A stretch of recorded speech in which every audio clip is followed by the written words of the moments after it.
ബംഗ്ലാദേശിൽ ന്യൂനപക്ഷമായിട്ടുള്ള ഹിന്ദുക്കൾക്ക് സംഭവിക്കുന്നതിനെക്കുറിച്ച് നമ്മുടെ നാട്ടിലെ ഒരൊറ്റ മനുഷ്യാവകാശ സംഘടനകളോ അല്ലെങ്കിൽ ന്യൂനപക്ഷാവകാശ സംരക്ഷകരോ ഒരക്ഷരം മിണ്ടുന്നില്ല.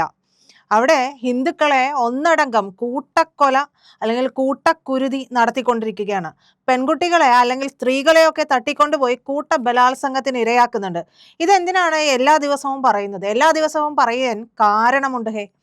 വെറുതെ പറയുന്നതല്ല, കാര്യമുള്ളത് കൊണ്ട് പറയുന്നതാണ്. ഇപ്പോൾ തന്നെ നോക്കൂ, 342 ഹിന്ദു പെൺകുട്ടികളെ ബംഗ്ലാദേശിൽ കാണാനില്ല എന്ന് പറഞ്ഞാൽ നിങ്ങൾ വിശ്വസിക്കുമോ? വിശ്വസിച്ചേ മതിയാകൂ. കാരണം ഇത് റിപ്പോർട്ടുകളാണ്, ഇത് ഉള്ള കാര്യങ്ങളാണ്. ഇതിനെ മറച്ചു വെച്ചുകൊണ്ട്, ഇതിനെ തമസ്കരിച്ചുകൊണ്ട് ഇവിടെ എന്ത് ന്യൂനപക്ഷ സ്നേഹമാണ്, എന്ത് ന്യൂനപക്ഷ പ്രേമമാണ് നിങ്ങൾ വിളമ്പുന്നത്?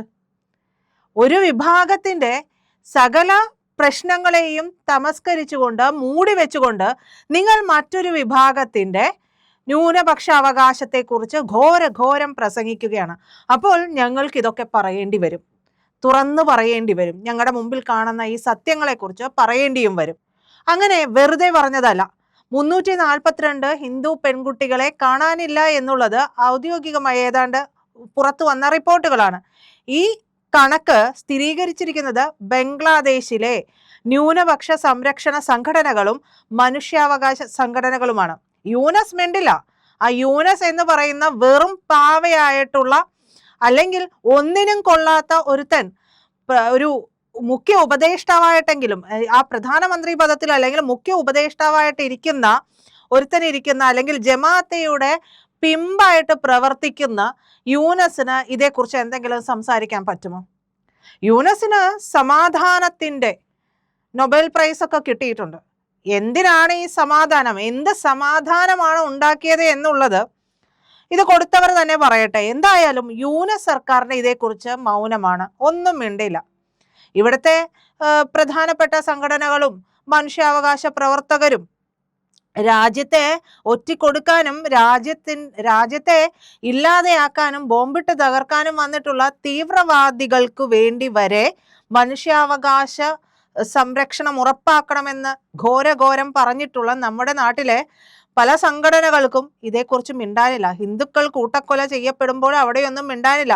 ഹിന്ദു സ്ത്രീകളെ അവിടെ കൂട്ട ബലാത്സംഗത്തിനിരയാക്കുമ്പോൾ ഒന്നും മിണ്ടാനില്ല. ഇപ്പോഴിതാ ഈ 342 ഹിന്ദു പെൺകുട്ടികളെ കാണാനില്ല എന്ന റിപ്പോർട്ട് വരുമ്പോഴും ഇവർക്ക് വായിൽ ആപ്പടിച്ചതിന് തുല്യമായിട്ടുള്ള അവസ്ഥയാണ്. അവരുടെ ന്യൂനപക്ഷ പ്രേമമൊക്കെ അവിടെ അങ്ങ് പ്ലാസ്റ്റർ ഇട്ട് ഒട്ടിച്ച് പിന്നെ ഒന്നും വരില്ല. ആ നാവിൽ നിന്ന് ഒരക്ഷരം ഉരിയാടാൻ ഇവർക്ക് പറ്റില്ല. നേരെ തിരിച്ചൊന്ന് ആലോചിച്ച് നോക്കണം. നമ്മുടെ നാട്ടിലേക്ക്, നമ്മുടെ രാജ്യത്തേക്ക് കുടിയേറിയിട്ടുള്ള കോടിക്കണക്കിനായിട്ടുള്ള ബംഗ്ലാദേശികൾ, ആ ബംഗ്ലാദേശികളിൽ ഒരാൾക്ക് എവിടെയെങ്കിലും ഒരു ചെറിയ കല്ലേറ് അറിയാതെ കയ്യബദ്ധത്തിൽ പറ്റിപ്പോയിട്ടുണ്ട്, ഒരു ഹിന്ദുവിന്റെ പക്കൽ നിന്നൊരു കല്ല് മേത്ത് വീണു കൊണ്ടു എന്നുണ്ടെങ്കിൽ ഇവിടെ വലിയ പുകിലാവും, വലിയ പ്രശ്നമാകും. അപ്പോൾ ഉയരും, അവര് നമ്മുടെ നാട്ടിലേക്ക് ജീവിക്കാൻ കുടിയേറിപ്പാർത്തതല്ലേ, അപ്പൊ പിന്നെ എന്തിനാണ് ഉപദ്രവിക്കുന്നത്? ഇങ്ങനെയാണ് BJP വർഗീയത വിളമ്പുന്നത്? ഇങ്ങനെയാണ് BJP ഒളിപ്പിച്ചു കടത്തുന്നത്? വർഗീയത ഒളിപ്പിച്ചു കടത്തുകയെ. ഈ വർഗീയത ഒളിപ്പിച്ചു കടത്തുന്നത് എങ്ങനെയാണ് എന്നുള്ളത് കണ്ണുള്ളവർ കാണണം. കാരണം ഈ വർഗീയ പരമായിട്ടുള്ള കാര്യങ്ങളൊക്കെ വരുമ്പോൾ പലപ്പോഴും പലർക്കും മൗനമാണ്. പലരും തലയിൽ മുണ്ടുകിട്ടുകൊണ്ട് ഒരു പാർട്ടിയിൽ പ്രവർത്തിക്കുകയും രാവിലെ മറ്റൊരു പാർട്ടിയിൽ പ്രവർത്തിക്കുകയും ചെയ്യുന്ന വിഭാഗമാണ്. അങ്ങനെ ഒരു പ്രത്യേക തരത്തിലുള്ള വിഭാഗമാണ് നമ്മുടെ നാട്ടിലുള്ളത്. ഇനി ഇന്ത്യ ഒട്ടാകെ ഇത്തരത്തിലുള്ള ആളുകൾക്ക് വേണ്ടിയിട്ട് ശബ്ദിക്കുന്ന ഒരു വലിയ പ്രതിപക്ഷമുണ്ട് നമ്മുടെ നാട്ടിൽ. ആ പ്രതിപക്ഷത്തിന്റെ അമരത്തിരിക്കുന്നയാള് അങ്ങ് വിദേശ രാജ്യങ്ങളിൽ പോയിട്ട് ഇന്ത്യൻ സ്റ്റേറ്റിനെതിരെയാണ് ഞങ്ങൾ പോരാടുന്നത്, അവിടെയെല്ലാം തച്ചു തകർക്കപ്പെടുകയാണ് എന്ന് പറയും. ഇനി ബംഗാളിൽ മമത വലിയ മനുഷ്യാവകാശ സംരക്ഷകയാണ്. അവിടെ അവർക്ക് കുടിയേറി പാർത്തവർക്കൊക്കെ എന്തെങ്കിലും പ്രശ്നം വന്നിട്ടുണ്ടെങ്കിൽ മമത ഈ പറയുന്ന പോലെ പള്ളിവാള് ഭദ്രവട്ടകം എന്ന് പറയുന്നതിൽ അവിടെ അങ്ങോട്ട് ഉറഞ്ഞു തുള്ളും. പക്ഷെ ഈ മമതയുടെ കണ്ണ് മഞ്ഞപ്പിത്തം ബാധിച്ചിരിക്കുകയാണ്. കാരണം ബംഗ്ലാദേശിനെ കുറിച്ച് ഒരക്ഷരം മിണ്ടില്ല. അത് മമതയ്ക്ക് പ്രശ്നമല്ല. പറഞ്ഞു വരുമ്പോൾ മമത ഒരു ഹിന്ദുവാണ് എന്ന് പറയാം, ബ്രാഹ്മണ കുടുംബത്തിലാണ് ജനിച്ചത് എന്നൊക്കെ പറയാം. പക്ഷേ അതല്ലല്ലോ അധികാരത്തിലിരിക്കാൻ വേണ്ടത്. പലരുടെയും പ്രത്യേക വോട്ടുകളൊക്കെ ആണെങ്കിൽ ആ വോട്ട് ബാങ്ക് ലക്ഷ്യമാക്കിയിട്ടാണ് ഇവരുടെയൊക്കെ പ്രവർത്തനം. അത് തന്നെയാണ് ഇവിടുത്തെ പ്രതിപക്ഷവും കാണിച്ചു കൊണ്ടിരിക്കുന്നത്. അപ്പം നമ്മൾ പറഞ്ഞു വന്നത് ഈ ഹിന്ദു പെൺകുട്ടികളെ കാണാനില്ലാത്തതിനെ കുറിച്ചാണ്. ഇവരെവിടേക്ക് പോയി? അതൊരു പ്രധാനപ്പെട്ട ചോദ്യമാണ്. അതിനെതിരെ നമ്മൾ കണ്ണടച്ച് കളയരുത്.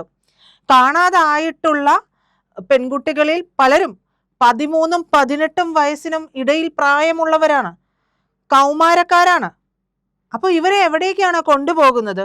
കൂടാതെ ഈ ഹിന്ദുക്കൾ താമസിക്കുന്ന ചില ഗ്രാമങ്ങളുണ്ട്, ചില പ്രദേശങ്ങൾ അങ്ങനെയാണല്ലോ, ഭൂരിപക്ഷ പ്രദേശങ്ങൾ ഉണ്ടാകും. നമ്മുടെ നാട്ടിലുമുണ്ടല്ലോ അത്തരത്തിലുള്ള പ്രദേശങ്ങളൊക്കെ. അപ്പോൾ അങ്ങനെയുള്ള പ്രദേശങ്ങളിൽ നിന്ന് കൂട്ടമായിട്ട് ഇതിനു മുൻപും തട്ടിക്കൊണ്ടുപോയിട്ടുണ്ട്. അന്നേരം ആർക്കും ഒരു പ്രശ്നമില്ല, ആരും മിണ്ടില്ല, ഒരവകാശ ലംഘനവും അവിടെ നടന്നിട്ടില്ല. പലസ്തീനിൽ, ഗസയിൽ ഒക്കെ എന്തെങ്കിലും സംഭവിച്ചിട്ടുണ്ടെങ്കിൽ ഇവർ വലിയ രീതിയിൽ പറയും. അപ്പോൾ ഇവിടെ ഇസ്രായേലിനെതിരെ ബാൻ വരും. ഇസ്രായേലിന് ഫണ്ട് കൊടുക്കുന്നു എന്ന കാര്യം പറഞ്ഞുകൊണ്ട്, ഉള്ളുകളിച്ചുകൊണ്ട് സുധിയോയ്ക്കെതിരെ വരെ ബാൻ വരും. അതാണ് നമ്മുടെ നാട്ടിലെ പ്രത്യേക സിസ്റ്റം എന്ന് പറയുന്നത്. അപ്പോൾ അങ്ങനെ അതൊക്കെ ചെയ്യുന്ന ആൾക്കാർ ഇതൊക്കെ ശ്രദ്ധിച്ചൊന്ന് കേൾക്കണം. അപ്പോൾ 13 18 വയസ്സിനിടയിൽ പ്രായമുള്ള പെൺകുട്ടികളെ അവിടെ കാണാതെയാകുന്നു. ഇവരെ എവിടെ പോകുന്നു? വരുന്ന റിപ്പോർട്ടുകൾ പ്രകാരം മനസ്സിലാകുന്നത് ഇങ്ങനെയാണ്: പ്രായമായവർക്ക് വിൽക്കുന്നു. പ്രായമായവർക്ക് എന്തിനാണ് ഇവരെ വിൽക്കുന്നത്? ഇത് അടിമക്കച്ചവടമൊക്കെ നിലനിൽക്കുന്ന കാലഘട്ടമാണോ? അപ്പോൾ അടിമക്കച്ചവടത്തിന് വേണ്ടി മാത്രമല്ല, അല്ലെങ്കിൽ സ്ലേവുകളായിട്ട് മാത്രമല്ല, അവരെ ലൈംഗികപരമായിട്ട് ദുരുപയോഗം ചെയ്യാൻ വേണ്ടിയിട്ട് അവരെ വിൽക്കുന്നുണ്ടാകും. ഈ തട്ടിക്കൊണ്ട് പോകുന്ന തലച്ചോറ് അശേഷം പോലും പ്രവർത്തിക്കാത്ത, തീവ്രവാദം മാത്രം തലയ്ക്ക് പിടിച്ചിട്ടുള്ള, മതഭ്രാന്ത് തലയ്ക്ക് പിടിച്ചിട്ടുള്ള ആ വിഭാഗം, അങ്ങനെ പറയാൻ പറ്റുമോ? എല്ലാവരെയും നമുക്ക് പറയാൻ പറ്റില്ല. തലയ്ക്ക് മതഭ്രാന്ത് പിടിച്ചിട്ടുള്ളവർ, ആ മതഭ്രാന്ത് പിടിച്ചിട്ടുള്ളവർ ഇവരെ വിൽക്കുന്നുണ്ട് ആവശ്യമുള്ളവർക്ക്. യൂസ് ആൻഡ് ത്രോ ആണല്ലോ അവർക്കൊക്കെ സ്ത്രീകൾ എന്ന് പറയുന്നത്. യൂസ് ചെയ്യുക, ത്രോ ചെയ്യുക, അത് തന്നെയാണ്. അതിന് വേണ്ടിയിട്ടാണല്ലേ ഈ മുത്തലാഖ് വരെ ഉണ്ടാക്കിയത്. അത് വേറൊരു വിഷയമാണ്. മറ്റൊന്ന്, ഇസ്ലാമിലേക്ക് മതപരിവർത്തനം ചെയ്യിപ്പിക്കുകയാണ് ഈ പെൺകുട്ടികളെ എന്നുള്ള റിപ്പോർട്ട് വരുന്നുണ്ട്. ഇനി ഇതിനെയൊക്കെ ഇവർക്ക് എതിർക്കാൻ കഴിയുമോ? എങ്ങനെയാണ് ഈ കാട്ടാളന്മാരുടെ മുമ്പിൽ ഇവർക്ക് എതിർത്ത് നിൽക്കാൻ കഴിയുക എന്നുള്ളത് അറിയില്ല. പക്ഷേ ഇനി എങ്ങാനും ഈ പെൺകുട്ടികൾ, ഈ സ്ത്രീകൾ എതിർത്തിട്ടുണ്ടെങ്കിൽ, ഈ കാര്യങ്ങളൊക്കെ എതിർത്തിട്ടുണ്ടെങ്കിൽ അവരെ കൂട്ടമായി ക്രൂരമായി ബലാത്സംഗം ചെയ്യും. ബലാത്സംഗം ചെയ്യുന്നതിനിടയിൽ ഇവർക്ക് എന്തെങ്കിലും സംഭവിച്ചു പോയിട്ടുണ്ടെങ്കിൽ അങ്ങ് കൊണ്ടുപോയി കുഴിച്ചിടും. ആർക്കാണ് ഛേദം? ആർക്കെങ്കിലും എന്തെങ്കിലും പ്രശ്നം ഉണ്ടാകുന്നുണ്ടോ? ഒരാൾക്കും ഒരു ബുദ്ധിമുട്ടും ഉണ്ടാകുന്നില്ല. അത് അവരെന്തെങ്കിലും ചെയ്തത് കൊണ്ടായിരിക്കും. നേരെ തിരിച്ചൊന്ന് സംഭവിച്ചു നോക്കണം. അപ്പോഴാണ് അതിൻ്റെ മാധുര്യം, എന്താണ് മധുരപ്രതികാരം എന്നുള്ളത്. കൈയും കാലും കാണില്ല. എന്തിനധികം പറയുന്നു? ആ മധുരപ്രതികാരമാണ്. ഇവരൊക്കെ തലയ്ക്ക് ഭ്രാന്ത് പിടിച്ചു ചെയ്ത മധുരപ്രതികാരമാണ് നമ്മൾ കണ്ടത്. പച്ചയ്ക്ക് ഒരു യുവാവിനെ കത്തിച്ചത്. അങ്ങനെ എത്ര പേരെ ഇവർ ഇല്ലാതെയാക്കിയിട്ടുണ്ടാവും. ഇവിടെ റിപ്പോർട്ട് ചെയ്യപ്പെടുന്നതല്ല, റിപ്പോർട്ട് ചെയ്യപ്പെടാതെ പോകുന്ന എത്ര കേസുകൾ ഉണ്ടാകുമെന്നുള്ളതാണ് ഞാൻ പലപ്പോഴും ചിന്തിക്കാറുള്ളത്.